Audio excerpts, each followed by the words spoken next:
फैसलाबाद में जालिम खावन ने महबूबा से मिलकर बीवी को जिंदा जला डाला। मतवफिया हिरा ने मरने से पहले बयान में कातिलों के नाम बताए। नज़ई बयान में हिरा ने बताया कि इसके शौहर कामरान की महबूबा फायजा उसकी साथी सदफ और रमशाद के साथ मिलकर उसे जलाया गया। जी बिल्कुल, इंतहाई अफसोसनाक ये वाक़या पेश आया है। फैसलाबाद में जालिम खावन ने महबूबा से मिलकर अपनी बीवी को जिंदा जला डाला है।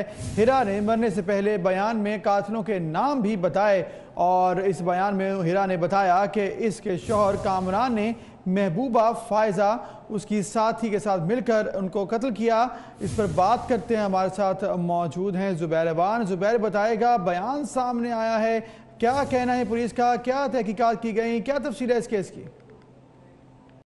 खावंद ने अपनी जो उसकी बीवी थी हिरा, जिसका नाम बताया जा रहा है, उसको अपनी मशूका के साथ मिलकर घर में आग लगाकर जो है जिंदा जलाया गया है। जिसके बाद उसकी बीवी को कम्प्लेक्स अस्पताल मुंतकिल किया गया था, जहां पर 24 दिन तक वो जिंदगी और मौत की कश्मकश में वहां पर पड़ी रही।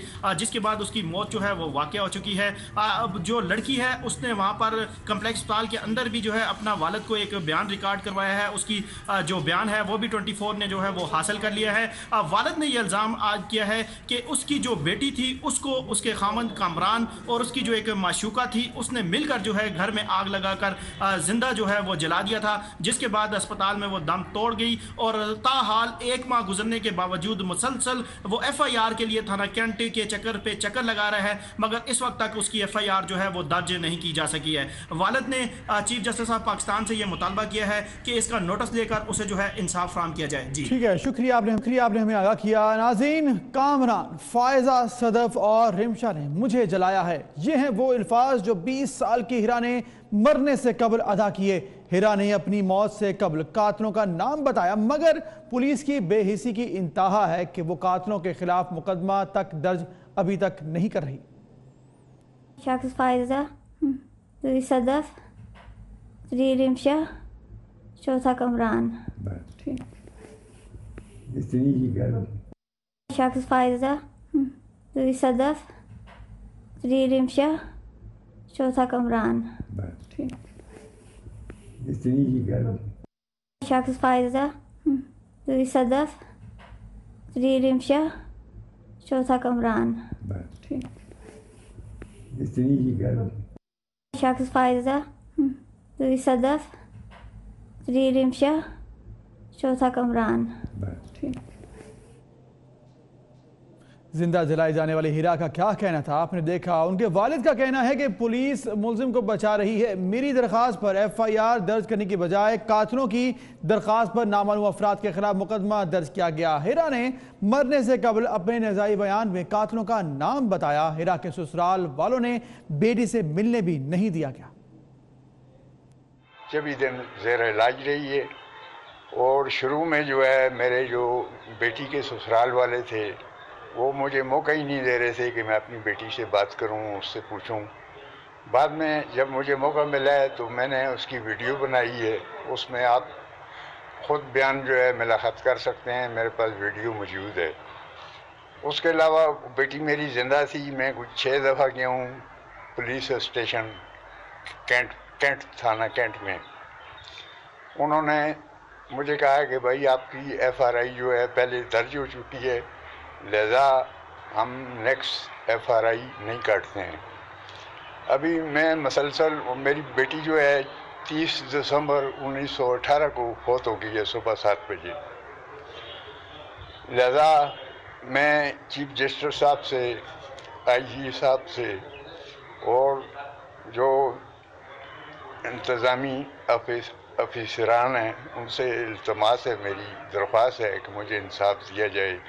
मेरी बेटी को फैज़ा नामी लड़की और मेरा दामाद जो है कमरान, इन्होंने मिली भगत से जो है मेरी बेटी को जलाया है। तो हिरा के वालिद ने क्या कहा आपने देखा। इंतहाई अफसोसनाक है ये हादसा। हिरा ने मरने से पहले भी बयान दिया और कातिलों के नाम बताए। नज़ई बयान में हिरा ने बताया कि उसके शौहर कामरान ने महबूबा फायजा, उसकी साथी सदफ और रिमशा से मिलकर उसे जलाया था। और कई दिन तक जो है हिरा ज़िंदगी और मौत की कशमकश में मुब्तला रही, अस्पताल में दाखिल रही और उसके वालिद का ये कहना है कि उनको मिलने भी नहीं दिया गया, ससुराल वालों ने मिलने की भी इजाज़त नहीं दी है और पुलिस अब तक मुकदमा दर्ज नहीं कर रही है और तहकीकात जो है पुलिस की जानिब से सुस्त रवि का शिकार हैं। 24 दिन गुजर चुके हैं लेकिन अभी तक मामला ये है कि अभी तक किसी करवट नहीं बैठ रहा। इंतहाई अफसोसनाक ये हादसा वाक़या है जो कि एबटाबाद में पेश आया है और हिरा के वालिद का कहना है कि मेरी दरख्वास्त पर FIR भी दर्ज करने की बजाय कातिलों की दरख्वास्त पर नामालूम अफराद के खिलाफ मुकदमा दर्ज किया गया है। साथ साथ हिरा ने मरने से कबल अपने बयान में यह भी बताया था कि कातिल कौन है, लेकिन पुलिस अब तक कार्रवाई नहीं कर रही। 24 दिन हिरा मौत हयात की कशमकश में अस्पताल में मुब्तला रही और पुलिस कातिल कामरान और फायदा के खिलाफ कार्रवाई करने के बजाय उन्हें बचाती रही। चीफ जस्टिस और IG पुलिस से उन्होंने अपील भी की कि उन्हें इंसाफ दिया जाए, लेकिन तमाम सूरत हाल आपके सामने है। 24 दिन से ज़ायद का वक्त गुजर चुका है लेकिन पुलिस ने अब तक मुलजिम गिरफ्तार नहीं किए हैं बल्कि गलत FIR दर्ज करने का इल्ज़ाम लगाया गया है। हिरा के वालिद की जानिब से है कि नामालूम अफराद के खिलाफ मुकदमा दर्ज किया गया और हिरा ने मरने से कबल बयान में नामालूम अफराद की बजाय नाम लेकर बताया था कि उसको किसने कत्ल किया है, किसने चलाया है, लेकिन पुलिस ने अब तक इस हवाले से कोई कार्रवाई नहीं की है। तो मकतूला का बयान भी आपने देखा, इसके साथ साथ मकतूला के वालिद का बयान भी आपने देखा, लेकिन पुलिस जो है कासिर है अभी तक गिरफ्तार करने के लिए। तमाम सूरत हाल को देखते हुए भी असली मुलजिम और ये भी कहा जा रहा है उसके वालिद की जानिब से, हिरा के वालिद की जानिब से कि उनकी दरख्वास्त पर FIR जो थी वो दर्ज करने की बजाय कातिलों की दरख्वास्त पर नामालूम अफराद के खिलाफ मुकदमा दर्ज किया गया। तो पुलिस जो है ताउन नहीं कर रही है, ऐसा कहना है हिरा के अहले खाना का और साथ साथ उनके ससुराल वालों पर भी इल्ज़ाम लगाया गया कि 24 दिन उन्होंने उसको मिलने नहीं दिया गया और इसके साथ साथ ये भी कहा कि गलत FIR दर्ज की गई है और नामालूम अफराद के खिलाफ FIR दर्ज की गई, जबकि हिरा ने अपने बयान में नाम लेकर बताया था कि उसको किसने कत्ल किया है। कामरान और उसके साथ साथ जो भी उसके साथ मुलव्विस ख़वातीन थी उन्होंने उनको कत्ल किया, जिंदा जलाया, लेकिन अभी तक तमाम सूरत हाल ये है कि पुलिस जो है कार्रवाई करने से कासिर है। पुलिस अब तक कार्रवाई नहीं कर पा रही और सही मुलजिम गिरफ्तार नहीं कर पाई है, ऐसा इल्ज़ाम भी लगाया गया है हिरा के वालिद की जानिब से। और खावंद ने महबूबा से मिलकर जब बीवी को जिंदा जलाया, इसका बयान सामने भी आया, लेकिन पुलिस ने अब तक गिरफ्तार नहीं किया।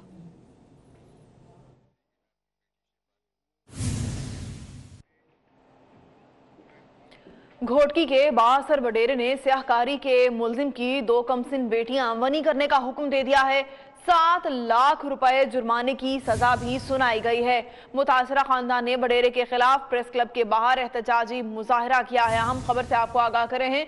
घोटकी के बासर वडेरे ने स्याहकारी के मुलजिम की 2 कमसिन बेटियों को वनी करने का हुक्म दिया है, साथ ही साथ उनको 7 लाख रुपए जुर्माने की सजा भी सुना दी है।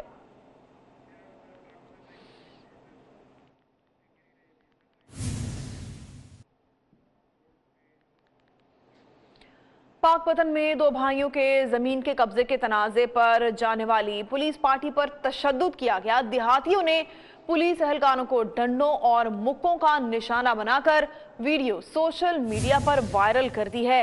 अहम खबर से आपको आगाह कर रहे हैं। आपको बताएं कि पाकपतन में 2 भाइयों के जमीन के कब्जे के तनाजे पर जाने वाली पुलिस पार्टी पर तशद्दुद किया गया है। देहातियों ने पुलिस एहलकारों को डंडों और मुक्कों का निशाना बनाकर वीडियो सोशल मीडिया पर वायरल कर दी है।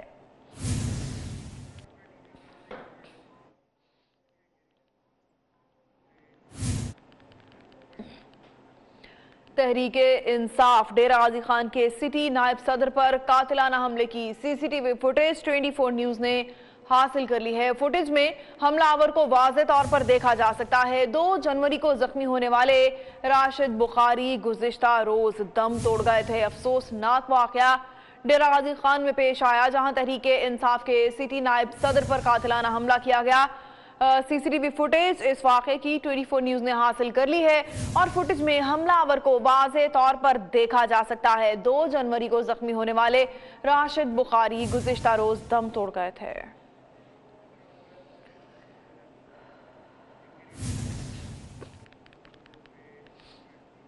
जिना अस्पताल लाहौर में डॉक्टर्स और फिजियोथेरेपिस्ट तलबा में झगड़ा हो गया।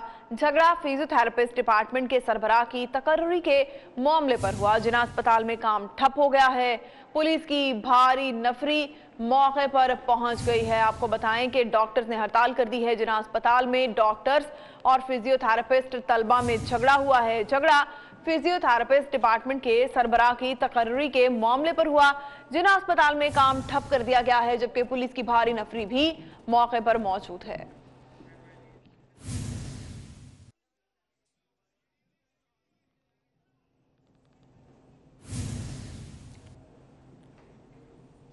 अब कुछ बात करेंगे अदालती कार्रवाई के हवाले से। तो आपको बताएं कि सुप्रीम कोर्ट ने आजम सवाती के असासों और टैक्स छुपाने से मुतालिक मामला FBI को सौंप दिया है।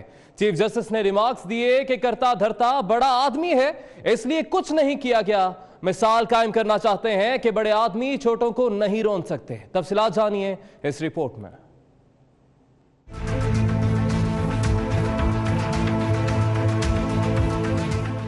सुप्रीम कोर्ट में IG इस्लामाबाद तबादला केस की समाअत हुई। चीफ जस्टिस ने रिमार्क्स दिए कि मामले को 62(1)(f) के तहत देख रहे हैं। क्या आजम सवाती रुकने असेंबली बनने के अहल हैं? अभी भी वजारत पर आजम सवाती का नाम चल रहा है। दौरान समाअत आजम सवाती के वकील अली जफर ने बताया कि उनके मुवक्किल ने ओहदे से इस्तीफा दे दिया है। चीफ जस्टिस के इस्तफसार पर IG इस्लामाबाद ने बताया कि आजम सवाती के बेटे उस्मान सवाती, नजीबुल्लाह जान मोहम्मद, फैज मोहम्मद और जहाजिब के खिलाफ पर्चा दर्ज किया है। चीफ जस्टिस ने रिमार्क्स दिए कि जो सारा करता धरता है उसके खिलाफ इसलिए कुछ नहीं किया कि वो बड़ा आदमी है। सिर्फ एक फोन न सुनने पर IG को तब्दील किया गया। गरीब लोगों को मारा पीटा गया, भैंस निकली, ना आजम सवाती के खिलाफ कुछ किया गया। IG साहब, अगर लोगों को इंसाफ नहीं देना तो किस चीज के IG लगे हुए हैं?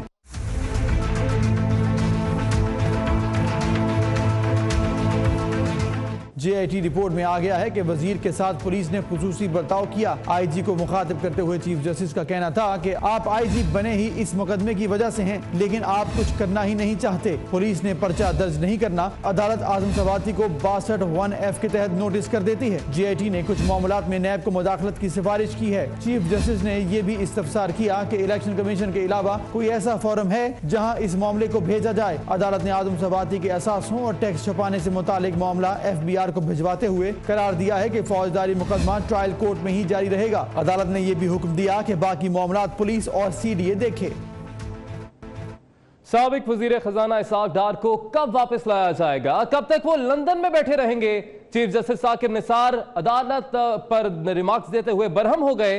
रिमार्क्स दिए कि इसहाक डार की वापसी से मुतालिक कोई पेशरफ्त नहीं हुई। साबिक वजीर खजाना इसहाक डार को वतन वापस लाने का अमल शुरू हो गया। बरतानवी हुकूमत ने खत का जवाब भी दे दिया। मुलजिम की जायदाद भी जब्त कर ली गई। नैब के वकील जांजे भरवाना ने पेशरफ्त से सुप्रीम कोर्ट को आगाह कर दिया। जस्टिस एजाजुल एहसन ने रिमार्क्स दिए कि बज़ाहिर लगता है कि खतो किताबत हो रही है। जायदाद जब्त करने के मामले को तो 2 माह गुजर चुके। चीफ जस्टिस साकिब निसार ने रिमार्क्स दिए कि इसहाक डार की वापसी से मुतल्लिक कोई पेशरफ्त नहीं हुई। मालूम नहीं वो कब तक वहाँ बैठे रहेंगे। चीफ जस्टिस ने इस्तफसार किया कि क्या PTV करप्शन केस में इसहाक डार, परवेज रशीद और अताउल हक कासमी से रिकवरी का क्या बना? प्रिंसिपल इंफॉर्मेशन ऑफिसर ने आगाह किया कि मुल्जिमान से रिकवरी की मियाद 2 माह होती है, जो अभी तक खत्म नहीं हुई। समाअत 1 माह तक मुलतवी कर दी गई। दूसरी जानिब सेशन कोर्ट लाहौर ने खोखर बिरादरान की अबूरी जमानतें मंजूर कर ली हैं। अदालत ने आइंदा समाअत पर पुलिस से रिपोर्ट तलब कर ली है, जबकि समाअत 19 जनवरी तक मुलतवी कर दी गई है। आपको अपडेट कर रहे हैं सेशन कोर्ट से जहां पर खोखर बिरादरान की अबूरी जमानतें मंजूर कर ली गई हैं। अदालत ने आइंदा समाअत पर पुलिस से रिपोर्ट भी तलब कर ली है, जबकि समाअत 19 जनवरी तक मुलतवी कर दी गई है। अहम खबर से आपको अपडेट कर रहे हैं खोखर बिरादरान के हवाले से कि सेशन कोर्ट लाहौर ने खोखर बिरादरान की अबूरी जमानतें मंजूर कर ली हैं, जबकि अदालत ने आइंदा समाअत पर पुलिस से रिपोर्ट भी तलब कर ली है। कराची में कार सवार मुलजिम एक बार फिर खौफ की इलामत बन गए हैं। डिफेंस में बैंक से रकम लेकर आने वाले शहरी को लूट लिया गया। वारदात की CCTV फुटेज 24 न्यूज ने हासिल कर ली है। तफसीलात जानिए जिले हैदर की रिपोर्ट में। शहर कायद में एक बार फिर सफ़ेद गाड़ी में सवार मुल्जिमान खौफ की अलामत बन गए। कार सवार मुल्जिमान ने डिफेंस खयाबान मुजाहिद पर बैंक से रकम लेकर निकलने वाले शहरी को लूट लिया। वारदात की CCTV फुटेज 24 न्यूज़ ने हासिल कर ली। शहरी ने निजी बैंक से 8 लाख रुपए से जायद की रकम निकलवाई थी। इससे कबल खयाबान शमशेर पर भी कार सवार मुल्जिमान ने कार्रवाई के दौरान शहरियों से 18 लाख रुपए लूट लिए थे। बहादुराबाद में एक स्ट्रीट क्रिमिनल ने बगैर असलहा कार्रवाई करते हुए शहरी से मोबाइल फोन छीन लिया। कार्रवाई के बाद मुल्जिम बासानी फरार होने में कामयाब हो गया। उधर कायदाबाद के इलाके में पुलिस ने मंशियात फरोशों के खिलाफ कार्रवाई करते हुए 2 मुल्जिमान को गिरफ्तार कर लिया। मुल्जिमान के कब्जे से चरस और शराब की बोतलें भी बरामद कर ली गईं। साइड सुपर हाईवे पर पुलिस ने छापा मारकर 2 स्ट्रीट क्रिमिनल्स को धर लिया। दोनों मुल्जिमान से गैर कानूनी असलहा भी बरामद हुआ। मुल्जिमान ने मुतादिद वारदातों का एतराफ भी कर लिया है। वफाकी और सिंध हुकूमत तवानाई बहरान से निपटने के लिए एक पेज पर आ गए हैं। वज़ीर तवानाई सिंध इम्तियाज शेख कहते हैं वफाकी हुकूमत ने तवानाई बहरान से निपटने के लिए संजीदगी जाहिर की है। वफाकी हुकूमत ताउन करे तो विंड पावर का मामला भी हल हो जाएगा। सूबाई वज़ीर तवानाई इम्तियाज शेख ने तवानाई के बहरान के मामले पर 24 न्यूज़ के नुमाइंदे आज़ाद नोहरियों से खुसूसी बातचीत की है। उनका क्या कहना है, आइए देखते हैं। हुकूमत का एहतजाज बिलाखा रंग ले आए और वफाकी हुकूमत ने सिंध हुकूमत की सुन ली। तवानाई बहरान ख़त्म करने के हवाले से जो है वज़ीर आज़म के जो मावन ख़ास हैं शहजाद कासम वो सिंध के दौरे पर पहुँच रहे हैं। इस हवाले से हमारे साथ मौजूद हैं सूबाई वज़ीर तवानाई इम्तियाज़ अहमद शेख साहब। शेख साहब, सिंध हुकूमत की बिलाखिर सुन ली गई, क्या तावन यकीन दिलाया वफाकी हुकूमत की जानब से? देखें जी, सिंध हुकूमत अपना भरपूर आवाज़ उठा रही है और सिंध के मसलों का ख़ास तौर पे तवानाई के हवाले से गैस हो या बिजली का मसला हो, उस सिलसिले में हमने भरपूर मौसर नुमाइंदगी की है सिंध के अवाम की। सिंध के साथ बड़ी ज़्यादती होती रही है। कई तकरीबन कोई 35 के करीब हमारे मंसूबे ज़ेर इल्तवा हैं मरकज़ में बग़ैर किसी वजह से। एक तरफ तो वज़ीर आज़म साहब फ़ॉरेन इन्वेस्टमेंट की बात करते हैं, जब फ़ॉरेन इन्वेस्टमेंट सिंध लेके पहुंचता है तो उसको फिर लात मार दी जाती है। तो वफाकी वज़रा आए थे, वो भी कमिटमेंट कर गए थे। हमने ख़त भी लिखे हैं, CM साहब ने भी इसकी भरपूर नुमाइंदगी की है, CCI में भी, वज़ीर आज़म के पास भी और मुख्तलिफ़ फोरम्स पे भी। तो अभी आए थे और उन्होंने यकीन दिलाया है कि मसलों को हल करेंगे और उस पर नई जो पॉलिसी बन रही है उसमें भी इस मसले का ख्याल रखा जाएगा। और हम उनको लेके जा रहे हैं वहाँ थर जाके देखें कि सिंध हुकूमत ने और पाकिस्तान पीपल्स पार्टी की गवर्नमेंट ने सिंध में किस तरीके से काम किया है। और वो सीइंग इज़ बिलीविंग है, खुद जाके देखेंगे और इंशाल्लाह हमें उम्मीद है, हम बेहतरी की उम्मीद रखते हैं कि तवानाई का मसला हो, पानी का मसला हो, फाइनेंसेस का मसला हो, मरकज़ी हुकूमत को आखिर ख्याल आएगा और छोटे सूबों को, और ख़ास तौर पर हम सिंध की बात करें तो उनके मसले मसाइल हल करेंगे। जी बिल्कुल, ये तो सूबाई वज़ीर तवानाई इम्तियाज़ अहमद शेख साहब, जिनका कहना है कि वफाकी हुकूमत ने उनकी बात तो सुन ली है लेकिन इल्तवा का शिकार जो मनसूब हैं उन पर भी अमल दरामद को यकीनी बनाए। जी शुक्रिया आज़ाद नोहरियो। कसूर और उखाड़ा में किसानों ने आलू की मुनासिब कीमत न मिलने के खिलाफ मुजाहरा किया है। कसूर में अंजुमन काश्तकारान और किसान इत्तेहाद ने आलू की कम कीमत मिलने पर डाप्टी कमेटी तक जुलूस निकाला और मोड़ कमाल चिश्ती पर धरना दिया। जमींदार आलू सड़क पर बिखेर कर एहतजाज करते रहे। उनका कहना था कि अगर आलू के मुनासिब निर्ख न मुकर्रर किए गए तो हुकूमत के लिए उन्हें रोकना मुश्किल हो जाएगा। ओकाड़ा में भी किसानों ने डिप्टी कमिश्नर ऑफिस के सामने आलू जलाकर एहतजाज किया। ये मनाजिर भी आप देख सकते हैं। काश्तकार कसूर में अंजुमन काश्तकारान और किसान इत्तेहाद ने आलूओं की कम कीमत मिलने पर डिप्टी कमिश्नर ऑफिस तक जुलूस निकाला है और मोड़ कमाल पर धरना दिया है।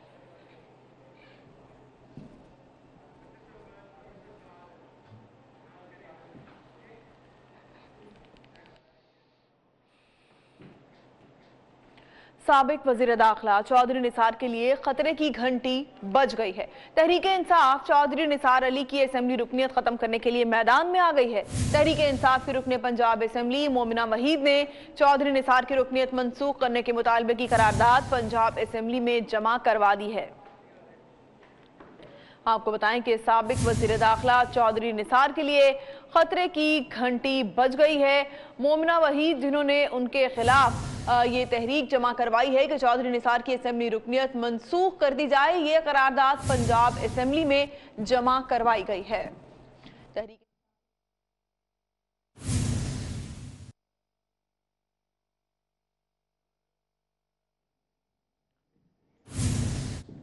आगे बढ़ेंगे। अब आपको बताएं कि हैदराबाद की मीर फतेह कॉलोनी के मकीनों ने तजावुजात के खिलाफ ऑपरेशन रोकने के लिए प्रेस क्लब के सामने एहतजाजी मुजाहिरा किया।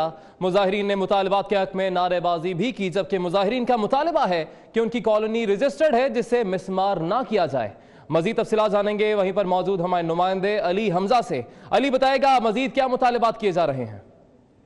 जी बिल्कुल, मीर फतेह कॉलोनी के रहायशियों की जानिब से हैदराबाद प्रेस क्लब के सामने एहतजाजी मुजाहिरा किया जा रहा है और एहतजाजी मुजाहिरीन का ये मुतालबा है कि रेलवे कॉलोनी मीर फतेह कॉलोनी जो है वो मिसमार करने का रेलवे हकाम की जानिब से नोटिस जारी कर दिया गया है।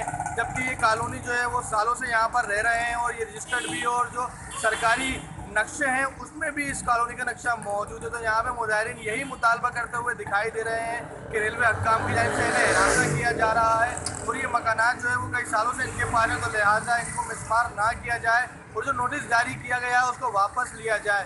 मुजाहिरीन का यही मुतालबा है कि इनके घर मिसमार ना किए जाए और अगर मिसमार करने की कोशिश की जा रही है तो ये एहतजाजी दायरा जो है वसी कर देंगे। इसके साथ साथ अगर ऐसा कोई प्लान है रेलवे हकाम को तो उनको मुतबादिल जगहें दी जाए ताकि ये पहले ही वहाँ पे। ठीक है, बहुत शुक्रिया अली हमजा, आपने हमें अपडेट किया। आगे बढ़ेंगे और कुछ बात करेंगे खुशाब में होने वाली अनोखी शादी के हवाले से। शादी पर लाखों खर्च कर डाले, दुल्हे के भाई ने नेजाबाजी के मुकाबले भी करवाए। मजीद बता रहे हैं बशीर मलिक। यहाँ पे एक दूल्हे मियाँ के अनोखे अंदाज और भी लाखों रुपए का खर्चा कर डाला, कहाँ किसके ऊपर, नेजाबाजी के ऊपर, और काफी दूर दराज से लोग बुलाए नेजाबाजी के खिलाड़ी। इस वक्त दूल्हे मियाँ के भाई हमारे साथ हैं, उनसे बात करते हैं। अस्सलाम वालेकुम। ये हमारे भाई की शादी है और हमें बिल्कुल खानदानी शौक है, एक को नहीं सब छोटे बड़े को शौक है, हम बड़ी शौक से ये करा रहे हैं। माशाल्लाह Shaheen Kaladi team for trail. जी, उनका कहना था ये हमारे भाई का शौक था। इमरान खान ने तुर्क टीवी को इंटरव्यू दिया जिसमें उन्होंने कहा कि पाकिस्तान का सबसे बड़ा मसला करंट अकाउंट खसारे का था। 4 माह के दौरान पाकिस्तान मुस्तहकम हुआ है। चीन हमारी मईशत की बेहतरी के लिए अहम किरदार अदा कर रहा है। उन्होंने कहा है कि अफगानिस्तान के मसले का हल फौजी नहीं है। भारत कश्मीर में जुल्म और बर्बरियत का मुजाहरा कर रहा है। मसला कश्मीर सिर्फ मुज़ाकरात के जरिए ही हल किया जा सकता है। भारत में इलेक्शन मुहिम चलाने के लिए पाकिस्तान मुखालिफ जज्बात को हवा भी दी जा रही है।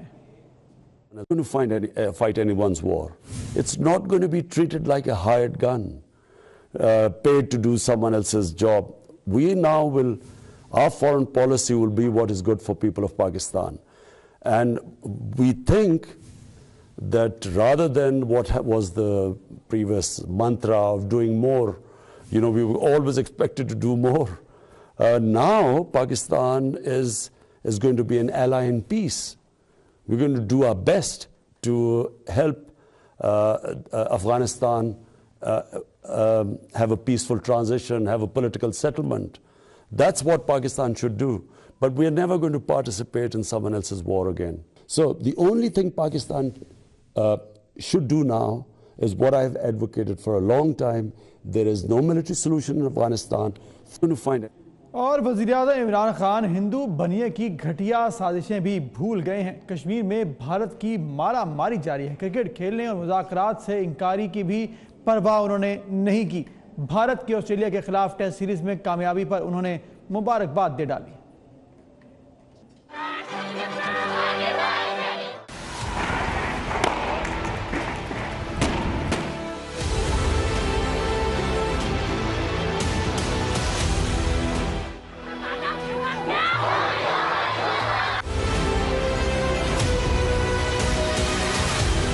कहानी का एक पहलू।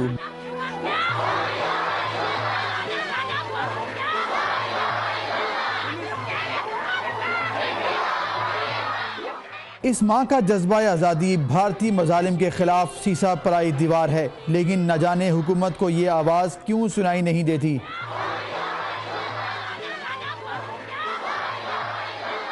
मुझे अभी तक बताना पड़ता है कि मैं प्राइम मिनिस्टर हूँ। कहानी का दूसरा पहलू, पाकिस्तान मुज़ाकरात के लिए मिन्नतें कर रहा है और भारत हठधर्मी का मुजाहरा करते हुए दहशतगर्दी के झूठे इल्जामात लगाकर बातचीत के दरवाजे बंद किए बैठा है। The moment Pakistan stops terrorist activities in India, the dialogue can start. मुझे अभी तक बताना पड़ता है कि मैं प्राइम मिनिस्टर हूँ। भारत बातचीत के साथ साथ बड़े सगीर के सबसे बड़े खेल क्रिकेट से भी खिलवाड़ कर रहा है।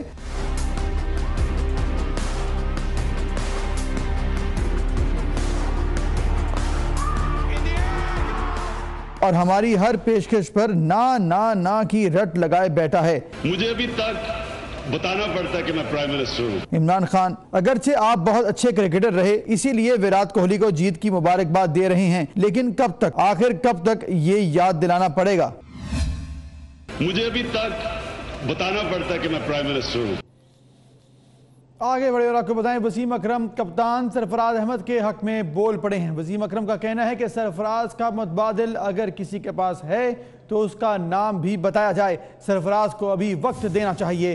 कोच बदलने से अगर टीम जीतना शुरू कर दे तो हर टूर्नामेंट के बाद कोच बदल लेना चाहिए, ऐसा उन्होंने कहा। कराची में मीडिया से गुफ्तगू के दौरान आपको बताएंगे वसीम अकरम भी कप्तान सरफराज के हक में बोल पड़े।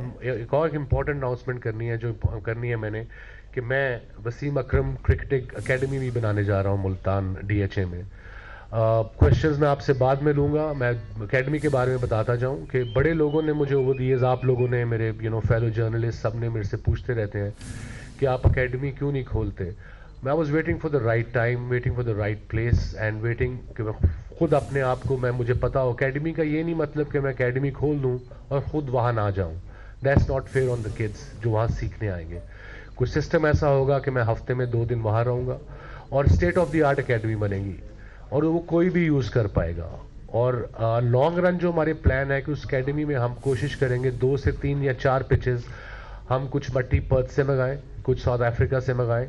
इंग्लैंड की में भी ना चले यहाँ पे because of the weather, but ऐसी पिचेस भी वहाँ रखें ताकि अगर पाकिस्तान टीम ने फ्यूचर में अब्रॉड जाना है तो हम वहाँ आके प्रैक्टिस कर सकें। जो हमने देखा साउथ अफ्रीका में प्रॉब्लम हुई है हमें, या पहले भी होती रही जब हम भी खेलते थे बाउंसी पिचेस पे, जैसे ICC ने दुबई में बनाई हुई हैं पिचेस। उन्होंने काफ़ी मुल्कों से मट्टी मंगाई है, मोस्टली पाकिस्तान से है मगर काफ़ी और मुल्कों से भी आई है। और आइडिया क्या है end of the day academy का, वसीम अकरम का DHA के साथ मिलके, वो यही है कि हम पाकिस्तान को आगे जाके एक सिस्टम से यंग जनरेशन को भी से राइट टेक्निक, राइट कोचिंग सिखा देंगे तो कम से कम वो आगे जाके पाकिस्तान से लंबा खेल सकेंगे। और दूसरा इम्पॉर्टेंट जो पार्ट है वो है ये जो मैं फॉर्मली मैंने अनाउंस करता हूँ। आज आपने देखा होगा TVC टेलीविजन पे, I have done shoot with one of the greatest golfer of all time, Sir Nick Faldo. He designing his course, and course का मतलब क्या है पाकिस्तान में। गोल्फ अब काफ़ी फेमस हो रही है स्पोर्ट, दुनिया में भी नहीं बल्कि पाकिस्तान में हो रही है। ये दुनिया के सिग्नेचर कोर्सेज में से एक कोर्स होगा जिसकी मेंटेनेंस भी दुनिया की टॉप टीम्स करेंगी। और यहाँ पे जो मोस्ट इम्पॉर्टेंट थिंग है कि गोल्फ को एक तो हमने ऊपर लेके जाना है नेक्स्ट स्टेप पे। हमारे प्लेयर्स बड़े ज़बरदस्त हैं गोल्फ में, मगर जब वो दुनिया में डिफरेंट कोर्सेज पे जाते हैं, कोर्सेज भी ना क्रिकेट पिच की तरह होती है, आपको शायद समझ आ जाए कि हर pitch according to the weather behave करती है, according to the conditions behave करती है। And I think same goes for golf course as well.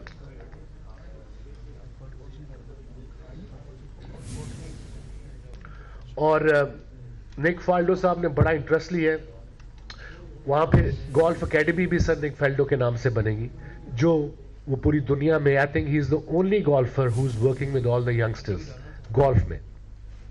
और जो टॉप पाकिस्तान के प्लेयर्स हो गए, जब वहाँ हम गोल्फ खेलेंगे बड़े टूर्नामेंट में जाने से पहले, तो उनको आइडिया होगा कि बड़े टूर्नामेंट्स में जो गोल्फ कोर्सेज होते हैं वो कितने डिफरेंट होते हैं। State of the art, done by one of the greatest golfer's of all time and who apparently came to Pakistan last month and loved it to the core. पहले थोड़ा hesitant थे मगर जब वो पाकिस्तान आए, जब उन्होंने देखा कि क्या ज़बरदस्त मुल्क है, क्या ज़बरदस्त इनकी हॉस्पिटैलिटी है, क्या ज़बरदस्त इनका कल्चर है।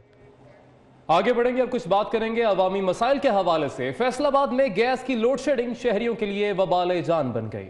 शहर भर में गैस की लोड शेडिंग ने शहरियों को लकड़ियां इस्तेमाल करने पर मजबूर कर दिया है। अवैस अली से इस बारे में जानते हैं। अवैस, बताइएगा, गैस की लोड शेडिंग हो रही है, शहरी परेशान है। सनती शहर फैसलाबाद में गैस नायाब है। फैसलाबाद के बहुत से ऐसे इलाके हैं जो सुबह और शाम के औकात में गैस की बंदिश का उनको सामना है और शहरी जो हैं वो लकड़ियाँ और दीगर ईंधन इस्तेमाल करने पर मजबूर हैं। इसी हवाले से मैं अली हाउसिंग कॉलोनी में मौजूद हूँ जहाँ पर ख़वातीन जो हैं वो लकड़ियों के साथ खाना पकाने पर मजबूर हैं। उनसे बात करते हैं। अच्छा, हमें ये बताइएगा कि गैस की बंदिश के बायस आपको किन मुश्किलात का सामना है? बहुत ज़्यादा मुश्किलात का सामना करना पड़ता है। ये लकड़ियाँ जलाते हैं, कभी नाश्ता नहीं, कभी खाना नहीं, कभी शाम की रोटी नहीं, बच्चे भूखे सो जाते हैं। ये कोई गैस की, ये इमरान खान को वोट देने का नतीजा है।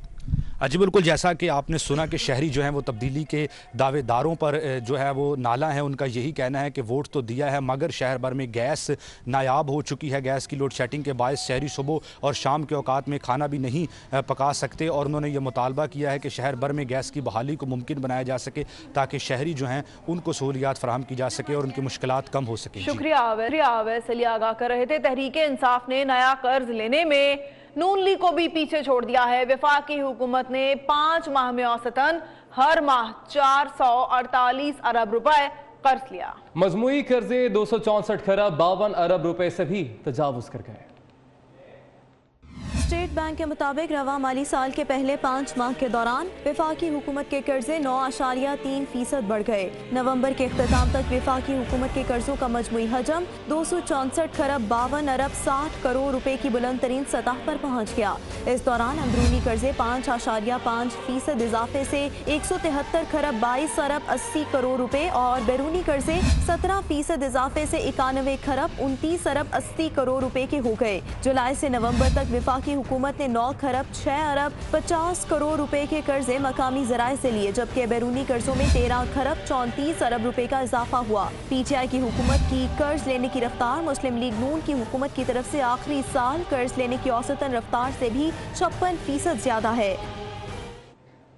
रुख करेंगे साहिवाल का, जहां पर जोगी चौक ओवरहेड ब्रिज खस्ता हाली का शिकार है जो किसी भी वक्त बड़े हादसे का पेश खैमा बन सकता है। इंतजामिया की जानिब से कोई कार्रवाई नहीं की जा रही। मोहम्मद खालिद से इस बारे में जानते हैं। मोहम्मद खालिद, आगाह कीजिएगा।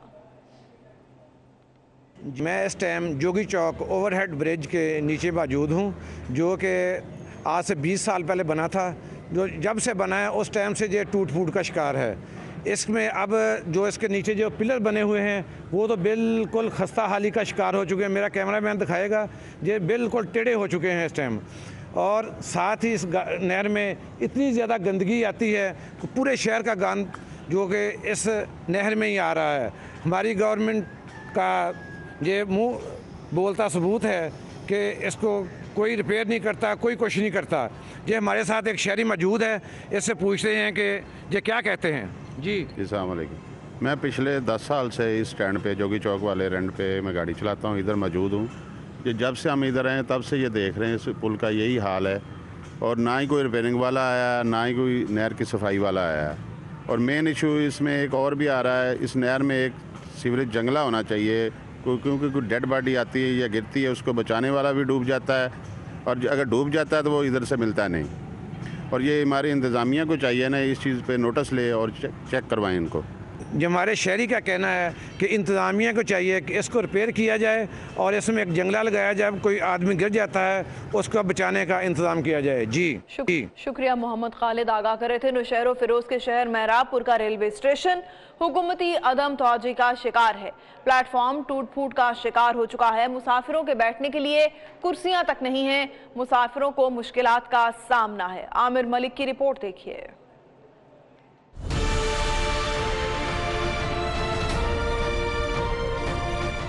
ये है महराबपुर का रेलवे स्टेशन जिसके प्लेटफॉर्म टूट फूट का शिकार हैं। रेलवे स्टेशन पर सहूलियात के फुकदान से मुसाफिरों को शदीद मुश्किलात और परेशानियों का सामना करना पड़ रहा है। महराबपुर रेलवे स्टेशन पे जो है वो कोई भी यहाँ पे जना ना ही कुर्सियों की जना सही नमूने से कोई हमारे यहाँ है और ना ही जो है यहाँ पे टिकटों का निजाम बेहतर है। मुसाफिर पीने के लिए साफ पानी की तलाश के लिए रेलवे स्टेशन पर भागते रहते हैं। हैंड पंप तो मौजूद हैं, इनमें पानी नहीं। मुसाफिरों के बैठने के लिए कुर्सियां भी नहीं हैं। इस महराबपुर स्टेशन की तकरीबन 80 से 80 लाख से 1 करोड़ तक की आमदनी है और हक भी बनता है कि इस स्टेशन को जो है कुछ न कुछ सहूलत मिलनी चाहिए। रेलवे प्लेटफॉर्म टूट फूट के बाइस मुतादिद बार खवातीन, बच्चे और ज़ईफुल उम्र मुसाफिर ट्रेन से उतरने के दौरान गिरकर जख्मी भी हो चुके हैं। सियासी और समाजी तंजीमों और शहरियों ने विफाकी वजीर शेख रशीद से मुतालबा किया है कि मेहराबपुर रेलवे स्टेशन के प्लेटफॉर्म जल्द तामीर करके सहूलियात फराहम की जाएं। वज़ीर सेहत पंजाब डॉक्टर यास्मीन राशिद ने किंग एडवर्ड मेडिकल यूनिवर्सिटी के खवातीन शिमाली सर्जिकल वार्ड का इफ्तिताह कर दिया है। वाइस प्रोफेसर खालिद मसूद गोंदल ने मंसूबे की तकमील में इमदाद पर वज़ीर सेहत का शुक्रिया अदा किया। कहा कि तमाम मंसूबे तेजी से मुकम्मल होने लगे हैं। खवातीन के 2 हॉस्टल्स भी जल्द तामीर कर लिए जाएंगे। आपको बताएं कि वज़ीर सेहत पंजाब डॉक्टर यास्मीन राशिद ने किंग एडवर्ड मेडिकल यूनिवर्सिटी के खवातीन शिमाली सर्जिकल वार्ड का इफ्तिताह कर दिया है। यह वक्त है एक ब्रेक। मज़ीद खबरें शामिल करेंगे इस ब्रेक के बाद। हमारे साथ